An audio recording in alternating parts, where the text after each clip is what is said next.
السلام علیکم ورحمۃ اللہ وبرکاتہ۔ تھوڑی دیر سن لیں اللہ نے زندگی کس لیے دیا ہے، اس کے بارے میں 2 منٹ سن لیں، انشاءاللہ آپ کو فائدہ دے گا۔ اللہ تبارک و تعالیٰ نے مخلوقات میں سے اشرف المخلوقات کہا ہے انسانوں کو۔ اللہ تبارک و تعالیٰ نے جو زندگی دیا وہ کس لیے دیا ہے ہمیں؟ کیا کھا پی کے ختم ہونا کا یہی مقصد ہے؟ کیا دولت مند بننا، پیسہ والا بننا یہی مقصد ہے؟ کہ اچھے مکان بنا کے رہنے کے لیے پھر زندگی ختم ہو جائے، کیا یہی مقصد ہے؟ اگر یہی مقصد ہوتا تو اللہ تبارک و تعالیٰ نے پہاڑوں میں جو جنگلی جانور رہتے ہیں یہ بھی کھاتے ہیں پیتے ہیں انسانوں کی طرح، پھر ایک دن ختم ہو جاتے ہیں۔ پھر اللہ نے اس میں انسان کو بولنے کے لیے زبان دیا ہوا ہے، سمجھنے کے لیے عقل دیا ہوا ہے۔ یہ کس لیے دیا ہوا ہے؟ ایک بات سن لیں، بعض لوگ کہتے ہیں کہ ہم گناہ کرتے ہیں لیکن اللہ تبارک و تعالیٰ کی طرف سے عذاب نہیں آتا، ہم کوئی بھی گناہ کر لیتے ہیں لیکن اللہ تبارک و تعالیٰ سے کوئی جلدی عذاب نہیں آتا۔ اس کے بارے میں ایک بات آپ سن لیں۔ کتابوں میں لکھا ہے ایک زمانہ میں ایک مسلمان عیسائی ہو گیا، تو اس کے پاس سارے علماء کرام جا کر اس سے فرمایا، اس سے پوچھا کہ تم عیسائی مسلمان سے عیسائی کیوں بن گئے؟ تو انہوں نے فرمایا کہ میں مسلمان سے عیسائی اس لیے بن گیا کہ میں ایک دن سردی کا ٹھنڈے کا موسم تھا، بہت ٹھنڈ لگ رہا تھا، تو مجھے وضو کا ضرورت تھا، تو میں نے وضو نہیں کیا، بنا وضو کیے ہی میں نے نماز پڑھ لیا۔ تو پھر میں یہ ڈر رہا تھا کہ کہیں اللہ تبارک و تعالیٰ کا عذاب نہ آ جائے۔ تو اس انسان نے فرمایا کہ اللہ تبارک و تعالیٰ کی کوئی عذاب میرے اوپر نہیں آئے، ویسے جیسے روزانہ دن گزارتا ہوں رات گزارتا ویسے گزارتا رہا۔ پھر اس کے بعد پھر انہوں نے فرمایا کہ دوبارہ پھر مجھے غسل کی حاجت ہوا، غسل کی ضرورت پڑا، میں نے غسل نہیں کیا، پھر میں نے نماز پڑھ لیا، پھر بھی میرے اوپر اللہ کا کوئی عذاب نہیں آیا، کوئی قہر نہیں آیا۔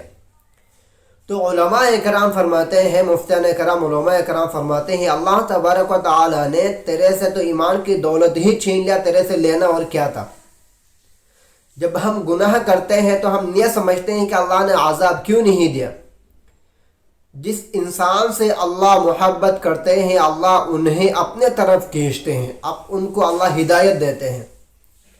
ہم سے نماز نکلے جا رہے ہیں، نماز کی طرف دل نہیں لگتا، ایمان کی مزہ نہیں آ رہا ہے، یہ صرف گناہوں کی وجہ سے ہی ہو رہا ہے۔ انسان کی دل میں ایک جنگ لگ جاتا ہے گناہ کرتے کرتے، پھر انسان کو نماز پڑھنا، دین پہ آنا، ذکر اذکار کرنا کچھ بھی اچھا نہیں لگتا۔ دولت مند بننا، پیسہ والا بننا یہی زندگی کا مقصد نہیں ہے۔ مقصد ہے اللہ کو راضی کر کے دنیا سے جانا۔ اسی لیے اللہ تبارک و تعالیٰ نے دنیا میں انسان کو بھیجا۔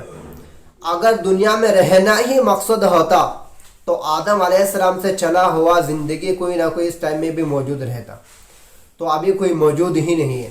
تو اس کا مطلب یہی ہے کہ اس دنیا سے ایک نہ ایک دن ختم ہو کے جانا ہے، پھر اس زندگی کا حساب دینا ہے۔ تو اس لیے دنیا ہی مقصد نہیں ہے، اللہ کو راضی کرنا مقصد ہے، اللہ کی عبادت کرنا مقصد ہے۔ اللہ تبارک و تعالیٰ دنیا میں اس لیے بھیجا تاکہ اللہ کو راضی کر کے جائے۔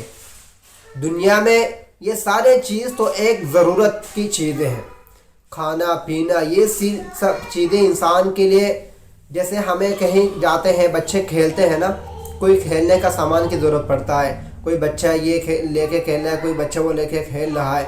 تو دنیا کی چیزیں بھی ایسے ہی ہے، یہ مقصد نہیں ہے۔